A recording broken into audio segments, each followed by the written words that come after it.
Hello friends, welcome to my YouTube channel. वैसे आप लोगों में से काफ़ी लोग ऐसे होंगे जो कि पेटीएम पोस्टपेड या फिर फ्लिपकार्ट पे लेटर का इस्तेमाल कर रहे होंगे।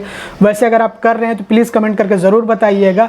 और यहाँ पे थोड़ी सी बुरी खबर आप लोगों के लिए मैं लेकर आ रहा हूँ, पेटीएम पोस्टपेड वालों के लिए खास करके, और जो फ्लिपकार्ट पे लेटर वाले हैं उनके लिए भी बुरी खबर है, क्योंकि अभी जो है इस पर चार्जेस वगैरह लगने वाले हैं। अगर आप पेटीएम पोस्टपेड का इस्तेमाल करते हैं तो वहाँ पे आपको ज़्यादा चार्जेस वगैरह देने पड़ जाएंगे, और फ्लिपकार्ट पे लेटर पे भी अभी यूज़ करने का चार्ज है। तो इन्हीं चार्जेस के बारे में हम बात करेंगे। बहरहाल जो लोग नहीं जानते कि पेटीएम पोस्टपेड या फिर फ्लिपकार्ट पे लेटर होता क्या, उनको थोड़ा सा समझा दूं कि अगर आपके पास पैसे मौजूद ना हो और अगर आप पेटीएम से कुछ परचेस करना चाहते हैं, शॉपिंग वगैरह करना चाहते हैं, या फिर अगर आपको रिचार्ज वगैरह करना है, आपका मोबाइल रिचार्ज करना है, या फिर अगर आपको अपना डेटा रिचार्ज करना है, तो ऐसी कंडीशन में, ऐसी स्थिति में आपको क्या करना चाहिए, मतलब आप क्या कर सकते हैं आपके पास पैसे मौजूद नहीं है तो ये कंपनीज़ जैसे कि पेटीएम या फिर जो फ्लिपकार्ट या फिर अमेज़ॉन, इस तरह की जो आजकल की कंपनियां हैं, वो आपको पे लेटर की सुविधा देती है कि आप जो है बाद में पे कर दीजिएगा। आपको जो भी परचेस करना हो वो आप परचेस कर लीजिए। चाहे आपको सर्विस चाहिए, जैसे कि रिचार्ज वगैरह करना हो वो आप रिचार्ज कर लीजिए, या फिर अगर आपको कोई प्रोडक्ट परचेस करना हो वो आप परचेस कर लीजिए। उसका पैसा आप हमें बाद में दे दीजिएगा। लेकिन ऐसा नहीं कि आप जितना चाहे उतना परचेस कर लें, मतलब कि बड़े से बड़े अमाउंट का आप परचेस कर लें। 50,000, 60,000, 70,000, 1 लाख, 2 लाख, जितने का चाहे उतने का आप परचेस नहीं कर सकते हैं।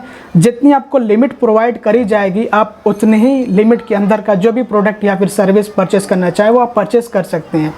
तो आमतौर पे जो लिमिट वगैरह दी जाती है, यहाँ पे एग्जांपल के तौर पर मैं आप लोगों को बता रहा हूँ, जैसे कि 10,000 या फिर 5,000 या फिर 7,500, इस तरह से जो है लिमिट प्रोवाइड करी जाती है।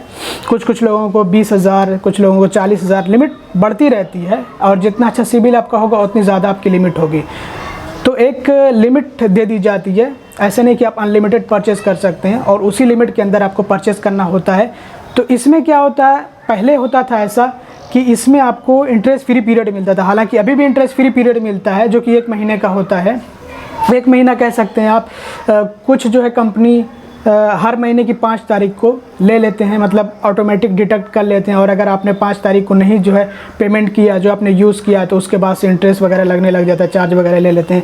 और यहाँ पे जो है पेटीएम का मेरे ख्याल से मैंने कभी यूज़ नहीं किया है, लेकिन मैंने चेक किया तो इनका जो है 7 तारीख को, हर महीने के 7 तारीख, मतलब आपने पिछले महीने को जो है कोई परचेस वगैरह किया है, चाहे आपने कोई प्रोडक्ट परचेस किया हो या फिर कोई सर्विस परचेस करी हो, तो अगले महीने की 5 या फिर 7 तारीख, देखिए अलग अलग कंपनी का अलग अलग डेट हो सकता है, तो इसमें ज़्यादा कंफ्यूज होने की ज़रूरत नहीं है। बहरहाल फ्लिपकार्ट और अमेज़ॉन का तो 5 तारीख का है, ये मैं जानता हूँ, मैंने यूज़ किया दोनों का ही। तो अभी यहाँ पे जो बात हो रही है ये पेटीएम पोस्टपेड और फ्लिपकार्ट पे लेटर को लेकर के हो रही है कि अगर आप यूज़ करते हैं, पहले इसमें क्या होता था कि कोई भी आपको चार्ज नहीं देना होता था, जो इंटरेस्ट फ्री पीरियड होता था। अब देखिए, और ये आप लोगों को मैं यहाँ पे क्लियर कर दूँ कि ये जो कंपनीज़ है, जैसे कि अमेज़ॉन या फिर फ्लिपकार्ट या फिर पेटीएम या और कोई कंपनी इस तरह की आपको सर्विस दे रही हो, इस तरह की फैसिलिटी दे रही हो पे लेटर के, कि आप जो पहले ही परचेस कर लो, बाद में आप पे कर देना, तो ये किसी न किसी फाइनेंस कंपनी के साथ में टाई अप कर लेती हैं, पार्टनरशिप कर लेती हैं। उसके बाद ये कस्टमर्स को फैसिलिटी दी जाती है कि आप पहले ही जो है परचेस कर लो, बाद में आप पे कर देना। तो अब इसमें क्या होता है कि कस्टमर को एक इंटरेस्ट फ्री पीरियड, जैसे आप लोगों को मैंने पहले बताया, दे दिया जाता है। तो इसमें पहले कोई भी आपसे चार्ज नहीं लिया जाता था। मतलब ज़्यादातर कंपनी, अभी भी मैं अमेज़ॉन से कुछ परचेस करता हूं तो जो मुझे इंटरेस्ट फ्री पीरियड मिलता है उसमें कुछ भी मुझसे चार्ज नहीं लिया जाता, अगर मैं इंटरेस्ट फ्री पीरियड के अंदर, मतलब कि 5 तारीख के अंदर अंदर ही पे कर दूं जो मैंने यूज़ किया है। तो पहले ऐसा होता था कि जब भी आप पे लेटर की फैसिलिटी का इस्तेमाल करते थे तो ड्यू डेट से पहले, मान लीजिए यहाँ पे ड्यू डेट जो है 5 तारीख है, उससे पहले जब आप पेमेंट कर देते थे, या फिर अगर आपने ऑटो पे लगा रखा है तो ऑटो पे जब हो जाता था, अपने आप ही पेमेंट हो जाता था आपके बैंक से, तो उसके बाद आपसे कोई भी चार्ज वगैरह नहीं लिया जाता था। मतलब अगर आपने 3,000 का कोई प्रोडक्ट परचेस किया है, फिर कोई सर्विस परचेस करी है, तो बस जो है ड्यू डेट से पहले आपने 3,000 रुपये पे कर दी, कोई आपसे चार्ज, एक्स्ट्रा चार्ज कुछ भी नहीं लिया जाता था। तो अभी भी खैर अमेज़ॉन पे ये हमें देखने को मिलता है कि जितना हमने यूज़ किया उतना ही हमें पेमेंट करना होता है। अभी भी मैं अमेज़ॉन पे लेटर का कभी कभी को इस्तेमाल कर लेता, अभी जल्दी मैंने इस्तेमाल किया था, तो जितना मैंने यूज़ किया उतना ही मैंने पेमेंट किया। बट यहाँ पे पेटीएम पोस्टपेड ने लग रहा है कि किसी दूसरी कंपनी के साथ में टाई अप कर लिया है, आदित्य बिरला के साथ में, और अब जो है आपको चार्ज देना पड़ेगा। अब जिन लोगों को नया अकाउंट मिलेगा ना पेटीएम पोस्टपेड वाला, तो उनको जो हो सकता है कि चार्ज देना पड़े, अगर उनको जो है ये पे लेटर की सुविधा, फैसिलिटी आदित्य बिरला की तरफ से मिल रही है तो। क्योंकि मेरे एक दोस्त हैं, मेरे एक बहुत अच्छे मित्र हैं जो इस तरह के अपडेट्स वगैरह मुझे देते रहते हैं, तो वो भी पेटीएम का बहुत ज़्यादा इस्तेमाल करते थे, पेटीएम पोस्टपेड का इस्तेमाल करते थे। और उनको पहले लिमिट मिली हुई थी, वो जैसा कि बता रहे थे कि 10,000। तो उसके बाद उनको लिमिट अपग्रेडेशन का ऑफ़र आया उनके पेटीएम पोस्टपेड में, और उन्होंने अपग्रेड कर लिया लिमिट को। तो पहले जो उनका पे लेटर वाला अकाउंट चल रहा था वो क्लिक्स के साथ में चल रहा था। जैसे आप लोगों को मैंने पहले ही बताया है कि ये पे लेटर की जो सुविधा होती है ये कोई ना कोई फाइनेंशियल इंस्टीट्यूशन, मतलब कोई फाइनेंस कंपनी वगैरह दे देती है। तो जैसे आप लोगों को मैंने पहले ही बताया है कि ये जो पे लेटर की फैसिलिटी है ये डायरेक्ट आपको पेटीएम या फिर जो है फ्लिपकार्ट या फिर अमेज़ोन नहीं देती है, कोई ना कोई फाइनेंशियल इंस्टीट्यूशन, कोई जो है फाइनेंस कंपनी ही देती है।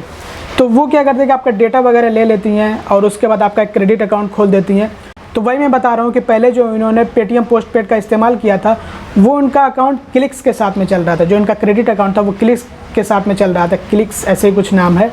बहरहाल मैंने कभी यूज़ नहीं किया है, बट हाँ जो हमारे सब्सक्राइबर्स होते हैं वो फीडबैक वगैरह देते रहते, बताते रहते हैं, तो जिससे काफ़ी कुछ पता लगता रहता है। तो जैसा कि मेरे फ्रेंड ने मुझे बताया कि पहले इनको कोई भी चार्ज नहीं देना होता था जब भी ये पेटीएम पोस्टपेड का इस्तेमाल करते थे, और ड्यू डेट के अंदर पेमेंट कर देते थे, तो कोई भी इनको चार्ज वगैरह नहीं देना होता था।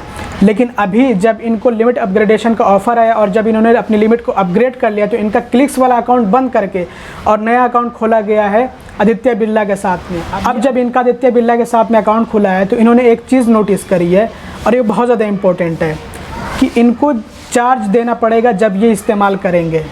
जब भी ये पोस्टपेड का इस्तेमाल करेंगे, पेटीएम पोस्टपेड का इस्तेमाल करेंगे, तो इनको चार्ज देना पड़ेगा। और ये चार्ज कितना है, और इस चार्ज का नाम क्या है? कन्वीनियंस फ़ी।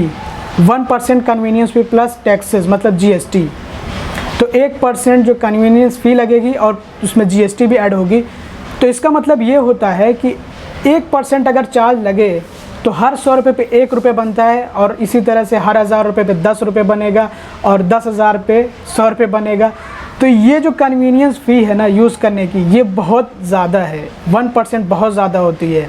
तो अभी जो लोग पेटीएम पोस्टपेड का इस्तेमाल करेंगे और उनका अकाउंट आदित्य बिरला के साथ में ओपन होगा, तो उनसे भी ये फ़ी ली जाएगी, 1% कन्वीनियंस फ़ी। ये एक तरह का कंज्यूमर लोन होता है। पहले इसमें हमें बहुत अच्छी फैसिलिटी मिलती थी। मैं यही बात कर रहा हूँ पेटीएम पोस्टपेड की, जैसे इन्होंने बताया पहले कोई चार्ज नहीं होता था। तो इंटरेस्ट फ्री पीरियड जितना होता है, मान लीजिए 1 महीने का इंटरेस्ट फ्री पीरियड है, तो उतने में तो कोई भी चार्ज नहीं होता था। जो ड्यू डेट है उससे पहले पहले पे कर देते थे, तो कोई हमसे जो है चार्ज नहीं लिया जाता था। लेकिन अभी क्या है, यूज़ करने पे 1% कन्वीनियंस फ़ी प्लस टैक्सेस, उस पर जो GST भी ऐड हो जाएगा। तो ये जो अभी हमसे चार्ज लिया जा रहा है, अब इसके बारे में आपकी क्या राय, आपका क्या ओपिनियन है, ज़रूर कमेंट करके बताइएगा। और उसके बाद यहाँ पे हम बात कर लेते हैं फ्लिपकार्ट पे लेटर की। तो फ्लिपकार्ट पे लेटर मैंने बहुत ही कम यूज़ किया है, लेकिन अभी मैंने इस पर ध्यान दिया है। जब मैं पेमेंट कर रहा था तो वहाँ पे यूजेज चार्ज हमसे लिया जाता है 10 रुपये। अब आप कमेंट करके बताइएगा कि क्या आपसे भी ये यूजेज चार्ज लिया जा रहा है या फिर नहीं लिया जा रहा है, क्योंकि मैंने यूज़ किया है फ्लिपकार्ट पे लेटर, तो वहाँ पे दिखा रहा था। और इनका जो टाई अप, इनकी पार्टनरशिप IDFC फर्स्ट बैंक के साथ में है, तो IDFC फर्स्ट बैंक की रेपुटेशन तो काफ़ी अच्छी है, बट यहाँ पे भी हमसे जो 10 रुपये अब यूजेज चार्ज लिया जा रहा है। हालांकि 10 रुपये यूजेज चार्ज बहुत ज़्यादा नहीं होते, लेकिन जो 1% कन्वीनियंस फ़ी है ये डिपेंड करता है कि आपका अमाउंट कितना बड़ा है। जितना बड़ा अमाउंट होगा उतना ज़्यादा ये जो चार्ज जाएगा। और 10 रुपये तो खैर कोई बहुत बड़ा नहीं है, लेकिन फिर भी चार्ज तो लिया जा रहा है, जिसके बारे में आप लोगों को पता होना बहुत ज़्यादा ज़रूरी है।